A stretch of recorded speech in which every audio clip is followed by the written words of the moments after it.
ከዚህ ከአዋሽ ወደ መቀሌ የሚሄደው ባቡር የምታመላልስበት ምርት ስለሌለ ካለምን ጥርጥር 40-50 ዓመት ኢንቨስትመንቱን አይመልስም። ዕዳ አይከፍልም፣ ኢንቨስትመንት አይመልስም። ኢንፍራስትራክቸሩ ቢኖርም ምንጭንበት እናጓጉዝበት ነገር ምርቱ ስለሌለ እንደ ሀገር ስትወስደው አክሳሪ ኢንቨስትመንት። የ1.5 ትሪሊዮን ብር ቤተ መንግስት የሚያንጹት በየዋሻውና ሸለቆው ወፍና ሞራዎች የሚውሉበትን ሪዞርት የሚገነቡት ጠቅላይ ሚኒስትር ሚሊዮኖችን ተጠቃሚ የሚያደርግን የባቡር ፕሮጀክት አክሳሪ ነው ብለው ሲናገሩ የማይቆጣና የማይቆጭ ትውልድ ዋጋ መክፈሉ ሳይበቃ ቀጣዩንም ትውልድ ዋጋ ያስከፍላል። አብይ አህመድ አክሳሪ ነው ያሉት ፕሮጀክት በድሮንና በመድፍ ያወደሙትን ከ99 በመቶ በላይ የተገነባውን የአዋሽ ኮምቦልቻ ወልዲያ የባቡር ሀዲድ ነው። በእርግጥ እሳቸው ከአዋሽ መቀለ ብለው ነው የሚጠሩት። ይህንን ያሉበትም ምክንያት ፕሮጀክቱ ለትግራይ ተብሎ የተነደፈ እንጂ ለአማራ አይደለም ብለው ዘረኛ መልእክታቸውን ለማስተላለፍ ለመሆኑ የእሳቸውን ጠባይ ለተረዳ ሁሉ ቀላል ነው። የታሰበው ለትግራይ ነበር፣ ከትግራይ ደግሞ ምንም አይመጣም፣ ስለዚህ አስቀርችዋለሁ ቢሉ ማንም እንደማይበሳጭባቸው ትግራይን መበደልና ወደ ድንጋይ ዘመን መመለስ ደግሞ ስልጣን ላይ የቆሙበት ፖሊሲ እንደሆነ ስለሚታወቅም ነው። እንዳም ሆኖ አገርን ያከሰሩ መሪ ቢሊዮን ዶላሮች ወጥቶ የተሰራን ፕሮጀክት በኦሮሚያ፣ በአፋር፣ በአማራና በትግራይ ክልሎች የሚኖርን ህዝብ በገበያና በማህበራዊ ጋርዮሽ የሚያስተሳስረን ፕሮጀክት አክሳሪ ነው ብለው መናገራቸው ሳይበቃ እንደ ሁሴን አብዱና ፋንቱ ተስፋ ያሉ የአብይ አማሮችን ከአንድ ሳምንት በፊት ወደ ምስራቅ አማራ ክልል ልከው ውሸት እንዲናገሩ አድርገዋል።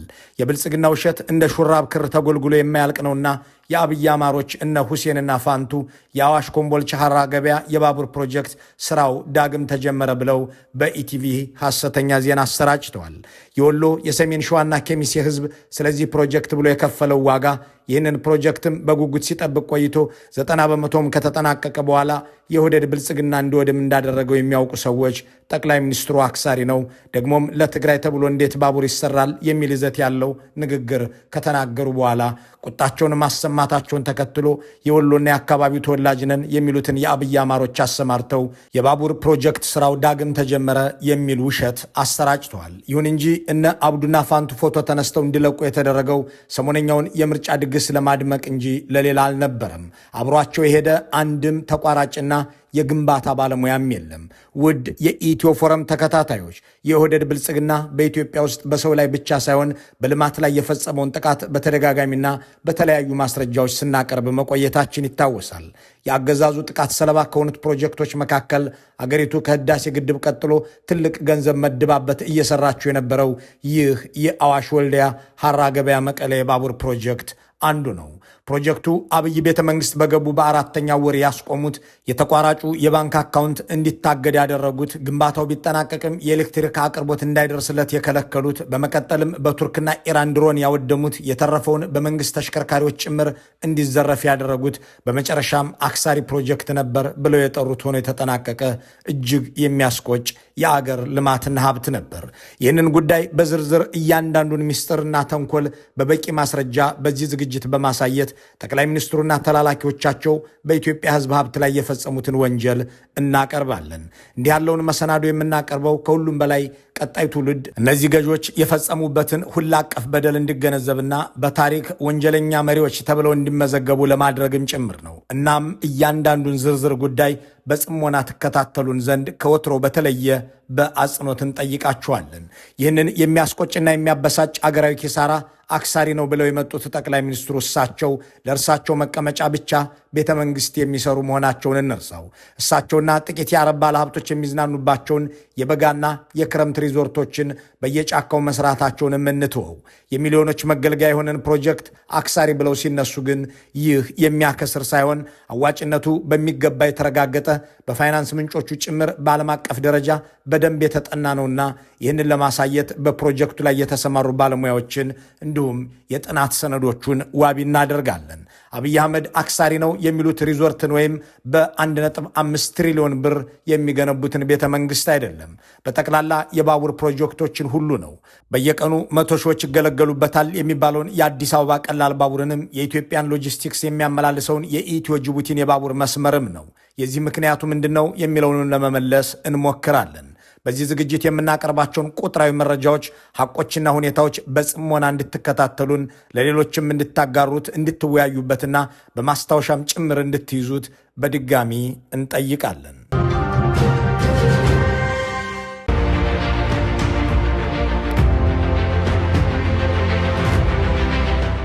በቅድሚያ አብይ አህመድ አክሳሪ ነው ብለው የዋሹበትን ጉዳይ እናስቀድም። ጠቅላይ ሚኒስትር መለስ ዜናዊ የእድገትና የትራንስፎርሜሽን እቅድ ነድፈው ይፋ ካደረጉ በኋላ በኢትዮጵያ ውስጥና ከጎረቤት ሀገራት ጋር የሚያገናኙ 5000 ኪሎ ሜትሮች የሚረዝም የባቡር ሀዲዶች እንዲገነቡ ጥናት ተጀመረ። ይህ የባቡር ፕሮጀክት በየትኛው አካባቢ ቢሰራ ለኢትዮጵያ ወደፊት እድገት የበለጠ ይበጃል የሚለውም እንዲጠና ተደረገ።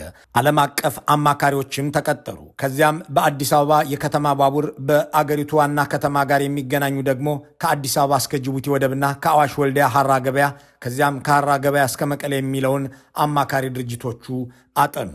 ጉዳያችን ከአዋሽ እስከ ኮምቦልቻና ወልዲያ ያለው ነውና እሱ ላይ እናተኩር። ይህንን የባቡር መስመር ከኢኮኖሚ ከልማት ተጠቃሚነት ከማህበረሰባዊ ትስስርና ጋርዮሽ አንጻር እጅግ አዋጭ ነው ብሎ ያጠናው አሪ ፕሮጄ ቪ ሞሃንድስሊክ የተሰኘ የቱርክ ድርጅት ነው። ይህ በምስሉ ላይ የሚታየው 578 ገጽ ጥናትም ይህ ፕሮጀክት ምን ያህል ለአገር የሚጠቅም ኢኮኖሚያዊ ፋይዳም ማህበረሰባዊ ጠቀሜታም እንዳለው በጥልቀት የሚተነትን ነው። ይህንን ፕሮጀክት ያዋጣል ለአገርም የሚጠቅም ነው ብሎ ድርጅቱ በ578 ገጽ ጥናቱን ካቀረበ በኋላ መንግስት ስራው ሊሰራ ዘንድ ብድር ፍለጋ ተሰማራ። ክሬዲት ስዊዝ የተባለ የስዊዘርላንድ ባንክና የቱርክ ኤግዚም ባንክ ብድር እንሰጣችኋለን፣ ግን አዋጭነቱን ራሳችን እንደገና በቅድሚያ ማስጠናት አለብን አሉ። መንግስት ተስማማና ዓለም አቀፍ አማካሪ ድርጅት ቀጥረው እነሱም እንደገና አስጠኑት። የባቡር መስመሩ በኤሌክትሪክ የሚሰራ መሆኑ፣ የህዝብ ቁጥሩ በርከት ባለ አካባቢ ውስጥ የሚያልፍ በመሆኑ የምስራቅና ሰሜን ምስራቅ ኢትዮጵያ ከወደብ በቅርብ ርቀት ላይ በፍጥነት ምርቶችን እንዲያገናኝ የሚያስችል በመሆኑ፣ ሰሜንና ሰሜን ምስራቅ ኢትዮጵያን ከማዕከላዊ ኢትዮጵያ ጋር የሚያገናኝ በመሆኑ፣ ኮምቦልቻና መቀሌ የተገነቡ የኢንዱስትሪ ፓርኮች የሚያመርቱትን ምርት ወደ ውጭ ለመላክም የሚያስችል በመሆኑ፣ ለተሳፋሪዎችና ለጭነት አገልግሎት የሚውልም በመሆኑ፣ በተለይም የግብርና ምርቶችን በዝቅተኛ ወጪ ወደ ገበያ ለማቅረብና የንግድ እንቅስቃሴን ለማሳለጥ የሚያግዝ በመሆኑ ከማህበረሰባዊ ትስስሩ ባሻገር ትልቅ ፋይዳ ያለው ነው ብለውም ደመደሙ። ፕሮጀክቱ እንደ አዋሽ ብሔራዊ ፓርክ ባሉ ጥብቅ ክልሎች ውስጥ ስለሚያልፍ በዱር እንስሳትና በደን ሀብት ላይ ተጽዕኖ ሊያሳድር ይችላል። ከአርሜኒያ ከሚሴና ሐይቅ አካባቢዎች የአፈር መሸርሸርም ችግር ሊያጋጥመው ይችላል የሚሉትን ብቻ በአሉታዊ ጎን ጥናቱ አነሳ። የምድር ባቡር ኮርፖሬሽን ደግሞ አበዳሪዎቹ ለዚህ ፕሮጀክት ልዩ ትኩረት እንዲሰጡ ያደረጋቸው የውስጣዊና የውጫዊ ትስስር እቅዱም ነበር ይላል። በአገር ውስጥ የኦሮሚያ፣ የአማራ፣ የአፋርና የትግራይ አካባቢዎችን በቀጥታ የሚያስተሳስር ደግሞም የአገሪቱን ሰሜናዊ ክፍል ከማዕከላዊ ምዕራባዊ አካባቢዎች ጋር በፍጥነት የሚያገናኝ በውጭ ደግሞ ከወልዲያ ወረታ ሱዳን፣ እንዲሁም ከወረታ ባህር ዳር ደብረ ማርቆስ ደጀን፣ ከወልዲያ ሐራ ገበያ ሳይታ ታጁራና አሰብ ወደቦችን ማስተሳሰርን በሩቅ ዘመን ታሳቢ ያደረገ ነው መባሉ ነበር ይላል። አበዳሪዎቹም በፕሮጀክቱ አዋጭነት አምነው ከአዋሽ ወልዲያ ለሚዘረጋው 392 ኪሎ ሜትር 1.7 ቢሊዮን ዶላር ሙሉ ብድር ሰጡ። ከወልዲያ ሐራ ገበያ እስከ መቀሌ ያለውን 268 ኪሎ ሜትር ደግሞ 1.5 ቢሊዮን ዶላር ይፈጃል። ከዚህ ውስጥ 60%ቱን ብድር እንሰጣለን፣ 40%ውን ግን የኢትዮጵያ መንግስት ሊሸፍን ይገባል ተባለና ከስምምነት ተደርሶ ወደ ስራ ተገባ። እስከ ወልዲያ ያለውን ለመገንባት የአፒ መርከዚ የተሰኘው የቱርክ ድርጅት፣ ከወልዲያ እስከ መቀሌ ያለውን ደግሞ ቻይና ኮሚኒኬሽንስ ኮንስትራክሽን ካምፓኒ ለመገንባት ውል አሰሩ። ከዚህ በኋላ ነበር በጉጉት የሚጠብቀው ህዝብ አስደናቂ ትብብር ያደረገው።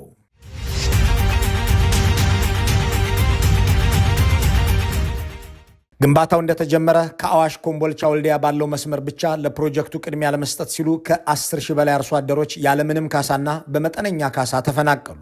ጉዳዩን በቅርበት የሚያውቁ አንድ ባለሙያ ለፕሮጀክቱ ግንባታ ሲባል በአፋርና በአማራ ክልሎች በሺዎች የሚቆጠር ሄክታር ለምና የመስኖ መሬታቸውን አርሶ አደሮቹ እንዲለቁ ተደርጓል ይሉና ስራው በሚካሄድበት ወቅት የነበረው የገጠር መሬት የካሳ አከፋፈል ዝቅተኛ ቢሆንም ወደ 1.8 ቢሊዮን ብር ለአርሶ አደሮችና ለሌሎች ባለንብረቶች ተከፍሏል። እስካሁንም ግን ካሳ ያልተከፈላቸው ከ6700 በላይ አርሶ አደሮች መንግስትን እየተማጸኑ ናቸው ይላሉ። ህዝቡ በህይወት ያለው ብቻ ሳይሆን ህይወታቸው አልፎ በተለያዩ መካነ መቃብሮች ውስጥ ያሉ ወገኖችን አጽምም ወደ ሌላ ቦታ ለማዘዋወር ተስማምቷል። በዚህም ባቡሩ በሚያልፍባቸው የቃሉ የተክሎደሪና መሰል ወረዳዎች እንዲሁም በኮምቦልቻ ከተማ ግንባታው በሚካሄድበትና የግንባታ ግብዓት በሚወጣባቸው የኳሪ ሳይቶች ከ30 ሺህ በላይ አጽም ተለቅሞ እንዲወጣ ማህበረሰቡ ፈቀደ። የኮምቦልቻ ከተማ ህብረተሰብ እዚህ ቤቱን አፍርሷል፣ መቃብሩን አንስቷል፣ መሬቱን ሰጥቷል። ምንም በዚህ ከህዝብ የሚጠበቀውን ሁሉ መስዋዕትነት ከፍሎ ነበር ይሄ ስራ የተሰራው። በዓለም አቀፍ የልማት አጋሮች ብድር የኢትዮጵያ ህዝብ ተባባሪም ሆኖ በመንግስት ስራ የተጀመረው ይህ ፕሮጀክት ከአዋሽ እስከ ኮምቦልቻ ያለውና በቱርኩ ድርጅት የሚገነባው 270 ኪሎ ሜትር 99 በመቶ ተጠናቀቀ። ይህ የሆነው በአቶ ኃይለማርያም ደሳለኝ የስልጣን ዘመናት የመጨረሻ ወራት ነበር። ከኮምቦልቻ ወልዲያ ሀራ ገበያ ያለውም 130 ኪሎ ሜትር ደግሞ 80 በመቶ ተሰርቶ አለቀ። ከወልዲያ ሀራ ገበያ እስከ መቀሌ የሚሄደው 240 ኪሎ ሜትር አያሌ የመተላለፊያ ዋሻዎችን ጭምር በመስራት 60 በመቶ ስራው እንዳለቀ አንድ ጸረ ልማት የሆነ መንግስት በአብይ አህመድ እየተመራ 4 ኪሎ ቤተ መንግስት ገባ። በመጀመሪያው የስልጣን ዘመኑም ይህንን የባቡር ፕሮጀክት እንዲቆም የሚያደርግ ስራ ጀመረ። በቅድሚያ ኦህዴዳዊ ጥቃት የደረሰበት ከወልዲያ ወደ መቀሌ የሚወስደው መንገድን የሚሰራው ድርጅት ነበር። ያንን ስራ ለማከናወን ውል የገባው የቻይና ኩባንያ ኮንትራክተሩን በግብር ሰበብ የባንክ አካውንቱን እንዳያንቀሳቅስ አደረጉት። ተቋራጩ የማይመለከተውን ግብር እንዲከፍል ጫና በማሳደር እንዲማረርና በመጨረሻም ስራውን አቋርጦ ከአገር እንዲወጣ አደረጉት። ከግንቦት መጨረሻ 2010 ጀምሮ ማለትም አብይ አህመድ ወደ ስልጣን ከመጡ ከ3ኛው ወር አንስቶ በሰሩት ስራ ወደ ትግራይ የሚሄደውን የባቡር ስራ በዚህ መልኩ ያስቆሙት ሲሆን አማራ ክልል ውስጥ ያለውንና ከአዋሽ ተነስቶ እስከ ወልዲያ የሚደርሰውን ወደሚያስቆሙበት ስልት ደግሞ ተመለሱ። ያኔ የአብይ አማሮች ወደ ትግራይ የሚሄድን መንገድ በጠቅላላ ከኦህዴድ ጋር ሆነው የሚዘጉበት ወቅት ነበርና የባቡር መስመሩም እኮ ለትግራይ ተብሎ የተሰራ እንጂ ለእናንተ አይጠቅምም ሲሏቸው ጠቅላይ ሚኒስትሩን አመኑና ዋናው የእኛ ማግኘት ሳይሆን የትግራይ ማጣት ነው ብለው በፕሮጀክቱ መቋረጥ ተስማሙ። እነ መላኩ አለበልና እናገኘው ተሻገር እነ ተመስገን ጥሩነህና እነ ንጉሱ ጥላሁን የአብይ አማሮች ወደ ትግራይ የሚሄድ መንግስት መዘጋቱ የሚያስደስታቸው ነበርና ባቡሩንም የዚሁ አካል አድርገውት ኦህዴድን ተባበሩ። ከዚያም 99 በመቶ ተጠናቆ የኤሌክትሪክ አቅርቦት ብቻ የቀረውን እስከ ኮምቦልቻ የሚደርሰውን ሀዲድ መንግስት እንዲረከበውና ለባቡሮቹ ማንቀሳቀሻ የሚሆነውን ኤሌክትሪክ እንዲያቀርብ ተቋራጩ ጠየቀ። በግንባታው ስራ ላይ የተሰማሩት ባለሙያዎችም በመንግስት ሚዲያ ጭምር ቀርበው ኤሌክትሪኩ ይለቀቅ ዘንድ አበክረው ተማጸኑ። ጠቅላይ ሚኒስትሩ ግን በዚህ ፕሮጀክት ላይ የከፈቱት ጥቃት እንደቀጠለ ነበርና ኤሌክትሪክ አይቀርብም አሉ። ይህንን የሚያደርጉት ስልጣን በያዙ በመጀመሪያው መንፈቅ ነበር። ጥቅምት 28 2011 ዓ.ም ኢቲቪ ያሰራጨው ዘገባም ስራው ተጠናቆ ያለ ኤሌክትሪክ ተከለከልን የሚሉ የባለሙያዎችን ድምፅ ያስደመጠበት ነበር። ዘገባው የሚከተለው ነው። ፕሮጀክቱ በተለይ ምዕራፍ 1 በአሁኑ ሰዓት ተጠናቋል። የኃይል አቅርቦት ነው የሚቀረው። ይህን መንግስት ትኩረት ሰጥቶ እንግዲህ ይህን ፕሮጀክት የኃይል አቅርቦት ለማቅረብ ወደ 345 ኪሎ ሜትር የኤሌክትሪክ መስመር ዝርጋታ ያስፈልገዋል። በአሁኑ ሰዓት ያልተጀመረ በመሆኑ ይህ ነገር ፈጥኖ መጀመር እንዳለበት ነው። 99 በመቶ የተጠናቀቀን ስራ ኤሌክትሪክ አላቀርብም ብሎ የሚወስን ሰው የዚያ አገር መሪ ነኝ ብሎ ሊናገር ይቻለዋልን? ይህንን ያህል ያለቀን ስራ አክሳሪ ነው ብሎስ የሚናገር ጠቅላይ ሚኒስትር ጤነኛ ሊሆን ይችላልን? የሚለውን ጥያቄ መጠየቁን እንተውና በአዲስ አበባ ኮሪደር ልማት ተብሎ በየህንፃና ዛፍ ላይ እየተጠመጠመ ሲበራ ውሎ የሚያድር መብራት ለባቡር ሲሆን የለም ያለው ሰውስ በእርግጥ ከዚህ በላይ ምን በደል በህዝብ ላይ ሊፈጽም ይችላል? የሚለውንም ሐሳብ እንለፈውና በዚህ ፕሮጀክት ላይ የፈጸሙትን ወንጀል መመልከታችንን እንቀጥል። በኃይለማርያም ደሳለኝ የመጨረሻ የስልጣን ዘመናት ተገንብቶ ያለቀው ይኸው የባቡር መስመር አብይ አህመድ ኤሌክትሪክ አላቀርብለትም ሲሉት በነዳጅ የሚሰሩና በሰዓት 100 ኪሎ ሜትር የሚፈጥኑ ፉርጎችን አስገብቶ የግንባታ ቁሳቁሶችን ማጓጓዝና የሙከራ እንቅስቃሴ ማድረግ ጀመረ። ዘመናዊው የባቡር ፕሮጀክት በ21ኛው ክፍለ ዘመን ቴክኖሎጂ የተሰራ ጥራቱን ፍጹም የተጠበቀ ከመሆኑ በተጨማሪ በምስራቅ አፍሪካ ቀዳሚ ነው የተባለለት ግዙፍ የባቡር የጥገና ማዕከል በኮምቦልቻ ከተማ የተገነባለትም ነበር። እንዲሁም ከባቡር መስመሩ ጋር ተያይዘው በሐራ ገበያ፣ ኮምቦልቻና በሸዋሮቢት ከተሰሩት የዕቃ ማራገፊያና ማቆያ ተርሚናሎች ሌላ የባቡር መስመሩ ኮምቦልቻ ላይ ከሚገነባ የደረቅ ወደብ ጋርም እንዲቀናጅ ተደርጎ የታቀደ የልማት ፕሮጀክት ነበር። አብይ አህመድ ግን የታቀደውን የኮምቦልቻውን የደረቅ ወደብም እስከ ኮምቦልቻ የተዘረጋውን የባቡር መስመርም ኤሌክትሪክም እንዳይደርሰው ድጋፍም እንዳይደረግለት ብለው ጣሉት፣ አጣጣሉት። የአፒ መርከዚ የተሰኘው ድርጅትም ተደጋጋሚ ተማጽኖ ለመንግስት እያቀረበ ከ1 ዓመት ተኩል በላይ እንደቀጠለ አብይ አህመድ የትግራይን ጦርነት ከኢሳያስ አፈወርቂ ጋር ሆነው ከፈቱ። የቱርኩ ድርጅትም ሰሜን ኢትዮጵያ ወደ ጦር ሜዳነት መቀየሩን ባስተዋለ ጊዜ የግንባታ ማሽኖቹን እንኳን ሳይዝ ከኢትዮጵያ ወጣ። ከ10 ሺህ በላይ የሚገመቱ ሰራተኞቹም ኢትዮጵያውያን በጠቅላላ ተበተኑ። ጦርነቱን እንደ ጥሩ አጋጣሚ የተጠቀሙት አብይ አህመድም የቱርኩ የአፒ መርከዚ የሰራውን የባቡር ሀዲድ በቱርኩ ባይራክታር በተመረተው ድሮን ያደባዩት ገቡ። ከአፋር ሰመራ በሚተኩሱት የኢራን የእስራኤልና የቱርክ ድሮኖች የባቡር መስመሩን ደበደቡት። አጽም ሳይቀር አፈናቅሎ የፕሮጀክቱን ስኬት በጉጉት የሚጠብቀውም ህዝብ አይኑ እያየ ፕሮጀክቱ ደጃፉ ላይ ተቀጠቀጠ። ጦርነቱ ሲያልቅ ደግሞ በመንግስት ተሽከርካሪዎች ጭምር ሀዲዱ እየተነቀለ እንዲጫንና በአሮጌ ብረታ ብረት ስም እንዲሸጥ ተደረገ ይላል የአካባቢው ህዝብ። መሳሪያ ሁሉ ይዞ ይመጣለን ጀምሮ እስከ ሀራ ድረስ ነው አይደለ? የተወሰነው ቦታ ለምሳሌ አሁን ሰራተኛ ተቀጥሮ እየመረረው ጥሎ ይሄዳል። እዛ ክፍት ቦታ ላይ እየተዘረፈ ነው። በአሮጌ ጫማ መልክ እየመጣ የተሸጠ ነው። ቡለን ምናምን ጭኖ ሲመጣ ማለት ነው። የባቡሩ ማለት ነው። ይሄ ሀዲዱ የሚታሰርበት ኬብል፣ ይሄ መዳብና ኬብል አይወራም። ሰሜኑ ጦርነት ምክንያት በዛ ብዙ ጉዳት ደርሶበታል። ከዛም በኋላ ስራውን ወደ ባለመጀመሩ ለዝርፊያ ተጋልጧል። በዚህ ምክንያት በጣም ተዘርፏል።